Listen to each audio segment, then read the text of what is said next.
หลังจากเขาสอนว่าวันนี้เขาสอนเนาะเขาว่าเปิงเนาะ วิธีการเข้าแทงเทียนเนาะว่าซีวินหรือโบวินเนาะเขาเข้าไปออเดอร์บ่ายเนาะ2,000เนาะวันนี้มีหลายคนเนาะมีหลายคนที่เป็นเข้ามาเฮียนเนาะสังเกตเนาะป๊อบ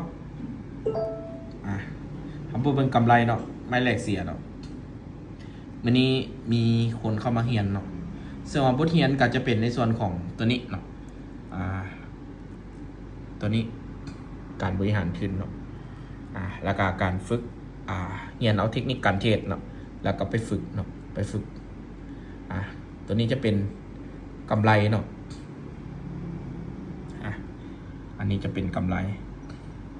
ใบที่1เสียเนาะวันที่2จัดเลยเนาะตรงตามเทคนิคที่ว่าสอนเนาะวันนี้เนาะใครที่อยากเรียนกับ DK นำโน1เนาะในเรื่องการเทรดเทคนิคการเทรดเนาะตั้งแต่เดือนนี้วันที่นี้เป็นต้นไปเนาะเปิดรับสอนฟรีเนาะจากที่เปิดคอร์สละ 35,000 บาทเนาะแต่ว่าเปิดฟรีให้เลยสำหรับคนที่เรียนเนาะแล้วก็มอบให้กับ